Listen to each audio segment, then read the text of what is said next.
This is Optimal Finance Daily, episode 1701, The 3 Methods of Finance, When Enough is Enough, by Lund Fisker of earlyretirementextreme.com. And I'm your host and personal finance enthusiast, Diana Merriam. Now let's get to today's post as we optimize your life. The 3 Methods of Finance, When Enough is Enough, by Lund Fisker of earlyretirementextreme.com.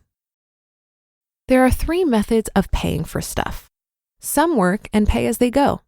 Some borrow and pay interest, and others live off the interest. I'll try to make this as simple as possible. The 3 ways look like this. Number 1, you pay as you go. You save money and then you spend it. If you don't have the money, you can't afford it. And if you can't afford it, you don't buy it. For example, if you save $1,200, you spend it on something that costs $1,200. This could be a reoccurring cost of $1,200 per year or $100 per month. Number 2, you borrow money to buy things you can't afford because you haven't saved the money. In return, you pay interest. For example, you borrow $1,200 and in return, you pay $36 in interest each year. This is how most people do it.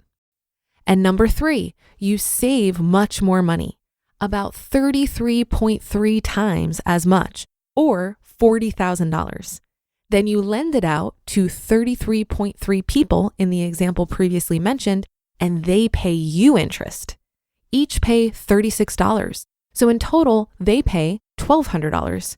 You use this to pay as you go. Financial independence means not having to finance like the people in class 2. And it usually also implies not having to earn money by working. But let's not get hung up on words. This blog primarily talks about class 3 financing. My life is financed like this. Note that DW's life is financed like class 1. We do not buy anything on credit. Now you can decide whether you spend $100 or $80 per month on entertainment. For class 3 financing, that would cost $40,000 and $32,000 respectively. Now, perhaps we can agree, I know this is the hard part, that for some, the $80 version is as entertaining as the $100 version. Perhaps one is tennis and the other is soccer. What do I know? Saying that one is more entertaining than the other is kind of ridiculous though. Similar to food, perhaps one involves a diet of red meat, which gives me heartburn, and potatoes, and the other involves rice and dal, which I really like. Why would anyone pay more for something they don't like? Housing is more expensive, and so a $500 a month house would cost $200,000 to finance in class 3, where a $1,500 a month house would cost $600,000. Of course, it's ridiculous to think that price tells the entire story. $600,000 around here in the San Francisco Bay Area buys you a wooden 1-story with about 3 bedrooms, a bathroom, and a front lawn. $600,000 in the Midwest buys you a McMansion with 6 bedrooms, 4 bathrooms, 4 acres, and lakefront access. I submit it's more fun to live in the Bay Area, so with more limited means, we only finance about $200,000 worth of living costs when calculated this way. This means living in an RV. On the other hand, $200,000 in the Midwest would buy substantially more, about what $1 million buys around here. More important, though, are more intangible effects.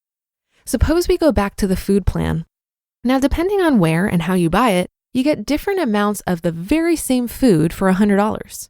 So, for example, just walking into the closest upscale supermarket and indiscriminately pulling food down from the shelves might cost $160,000 or $400 a month. Whereas shopping at stores like Aldi with few but good choices will only cost $40,000 or $100 a month. Now to some, saving that extra $120,000 will be no problem, but others may value not having to save that much in exchange for more careful shopping. Pardon me while I digress, but is it not silly to work for years to accumulate a retirement fund allowing you to finally relax and do what you want to do? Of course, it just may be that working all the time is exactly what you enjoy most of all. But it seems that this is not always the case, even for people who enjoy their jobs. They want to take some time off to do other stuff, but they can't because they must return to their jobs.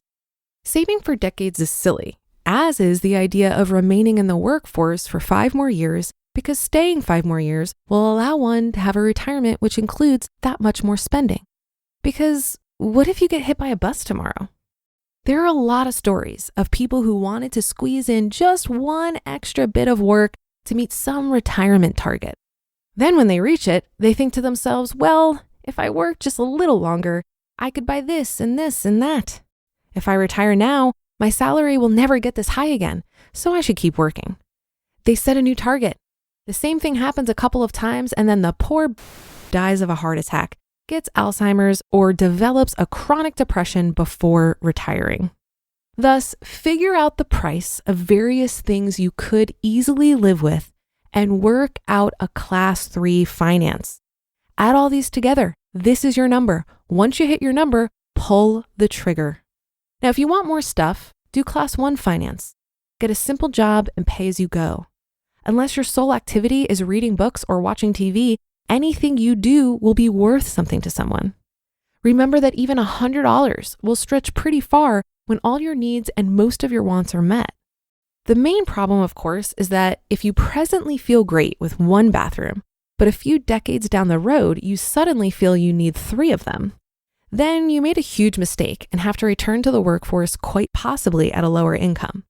Your only consolation then will be that you enjoyed a few decades of freedom. You just listened to the post titled The 3 Methods of Finance, When Enough is Enough, by Jacob Lund Fisker of earlyretirementextreme.com. Now, if you've been wanting to donate, check out Charityvest. For no fees on investments for 2022, go to charityvest.org/OFD and give Charityvest your email.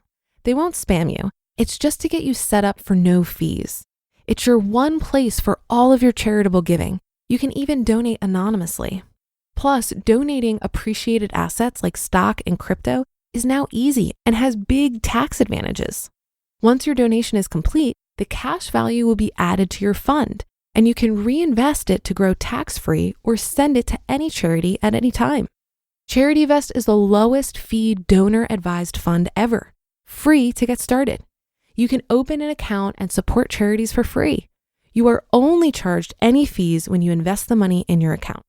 Our team here at OFD found it super easy to sign up, contribute, and grant to a charity, and we could even get big tax savings by donating assets.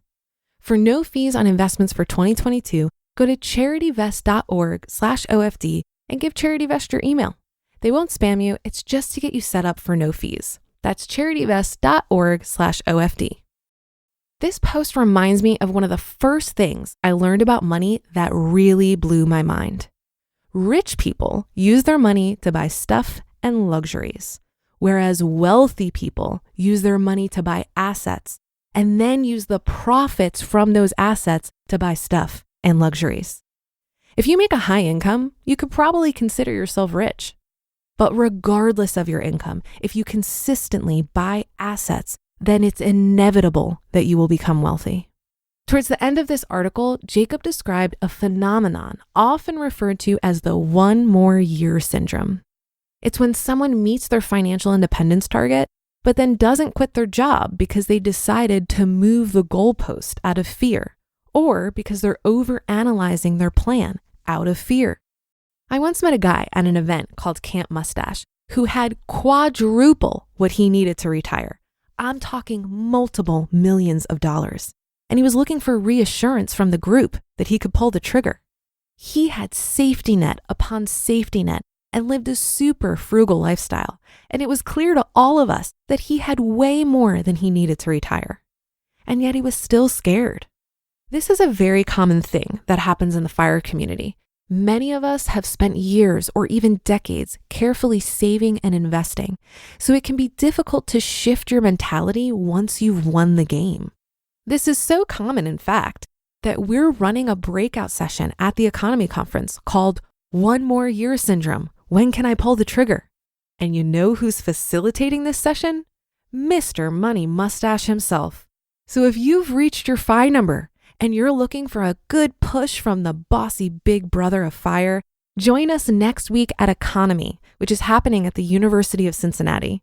You can grab your ticket at economyconference.com, and remember that's economy with an M-E at the end, not an M-Y. And don't forget to use the code OFD for a 10% discount. And that will do it for today. Have a great day and start to your weekend. Thank you for listening, and I'll be back here reading to you tomorrow, where your optimal life awaits.